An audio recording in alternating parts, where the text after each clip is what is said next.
Hello, everyone. Welcome to my boudoir. Hope you like the exotic lighting.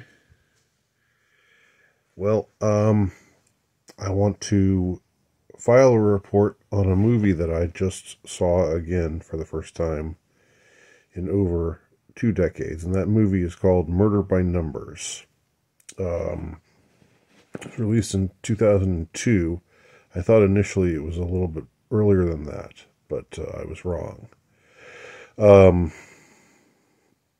If it had been earlier, then I would have wondered if it even predated Columbine. And if it had predated Columbine, I would think that's pretty wild. But it does not predate Columbine. And I think that the characters in the movie, the interesting characters, because there's two movies here. There's the part of the movie that involves two young men, two high school boys, who decide to become murderers, and they're basically modeled after the Leopold and Loeb murders, who were also most famously depicted in Alfred Hitchcock's film Rope. But basically, these were two men who were homosexual lovers, and they decided they were going to go on a killing spree. They were going to kill some people just to prove that they were free, because they didn't believe in morality, and it would be just the ultimate way of expressing their existential freedom. So they were very intellectual psychopaths, Leopold and Loeb. So this movie, again, the interesting part of the movie, or the part of the movie that's more interesting, I think, by a long shot, is the part that features the two kids. One of whom is a young Ryan Gosling. I don't know if this is the first movie that he was ever really in. This was not that long before The Notebook. But he looks significantly younger here than I remember him looking in The Notebook. I actually saw The Notebook. I wouldn't see it again, but I saw it way back in the day. And the other one is Matthew Pitt, who it's no relation to the other Pitt, and he's sort of faded from the scene. He was once sort of threatening to be like an A-lister, coming up on the A-list, and then since then he's kind of faded a little. But in any case, they're the Leopold and Loeb stand-ins, but they're also it's impossible to watch this movie and not think of Eric Harris and Dylan Klebold, the Columbine shooters. And I think that's the more, actually, the more substantial influence here for whoever wrote this, is the Columbine murderers, because you can't really watch this movie and not think about them.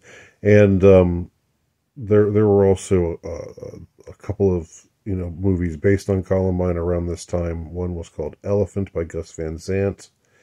The other one that is much better and that I do recommend is called Zero Day, but I think it's a lot harder to find. But anyway, all of those movies kind of explore the dynamic between, and this movie too, in its more interesting parts, it explores the dynamic between these two boys. Ryan Gosling is a very cocky, arrogant. He's very much doing a James Dean impression here. Like he even like takes out a cigarette and holds it the way that James Dean does, and he's sort of he's got the James Dean-esque swagger. But the other of the two is the more intellectual one, and he's kind of, even though it's another one of those movies where they want us to think, that a really good looking kid, they just make him wear glasses and sort of act a little socially awkward, and somehow we are supposed to think that he's a nerd or an outcast or something like that. It's a little annoying, but nevertheless, I do think that the part of the movie that focuses on these two kids, these two boys, who decide to commit a murder for Leopold and Loeb-esque reasons, to express their existential freedom, and so forth. That's by far the more interesting movie. The less interesting aspect of this movie is Sandra Bullock is a female cop, who's got this history of trauma, and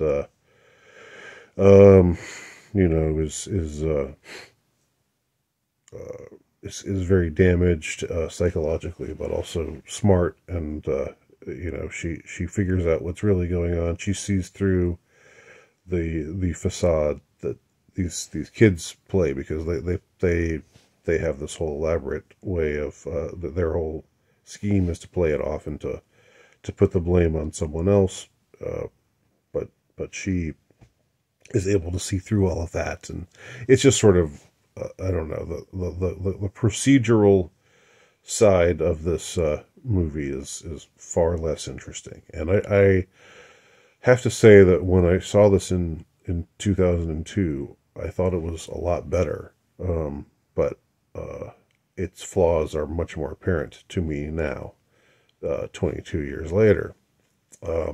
It doesn't. It's not that riveting. Now, there are still aspects of the movie that are interesting,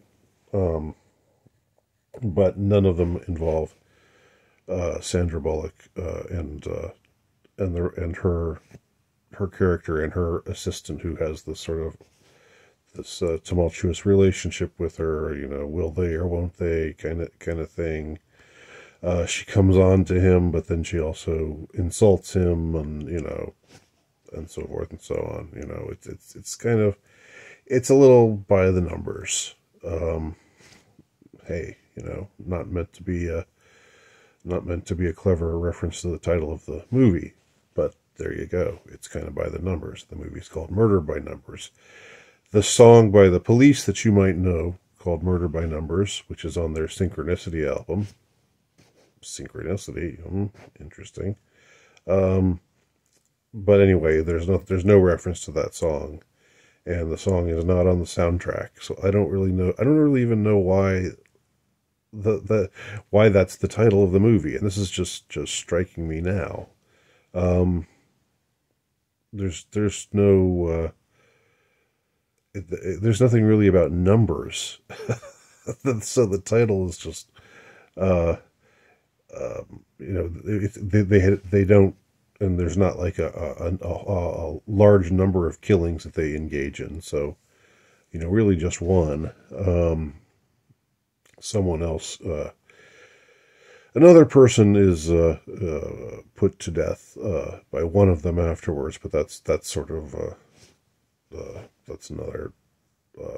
That's not really related to the main plot. But anyway, it doesn't really make much sense that the title is Murder by Numbers. I'll just say.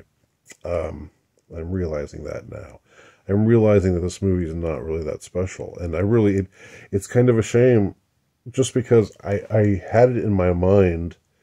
I was remembering it as a movie that I enjoyed from way back when. And I thought it would be something interesting to watch again and say, I've unearthed this hidden gem. Because this is not a movie you really hear very much about. It had Ryan Gosling in it. It had Sandra Bullock in it, and by the way, this movie sparked a. I found out that it sparked a romance between those two, even though the one was much younger than the other. But you can see it in their scenes together. There's definitely some sexual tension there. Anyway, anyway, um, I think the most interesting thing regarding the first of all, the most interesting thing about the movie is the two young leads, the killers. Uh, and I wish the movie had just been exclusively about them and not about the police, not about the Sandra Bullock stuff. I think it would have been a lot better, a lot more, uh, I don't know, a lot less by the book, a lot less sort of cliched. Just another, jury police procedural, like so many others. I think it would have been more interesting, and I was thinking of this movie, in the same way that I was thinking about The Minus Man, the Owen Wilson movie from the late '90s that I watched, and that's and I reviewed like a few months ago on this channel. That movie really is a hidden gem, and I was thinking this would be another movie like that from the same general era, but really this one is not nearly as good. But so I don't really even know that I recommend it, but I do think that it's there was a chance of it being a good movie. There's a good movie somewhere in there, but it's just not the one that they made. So, unfortunate, but what can you do? You life goes on. But anyway, those are my thoughts about the movie Murder by Numbers. Have you seen this movie? What do y'all think? Let me know.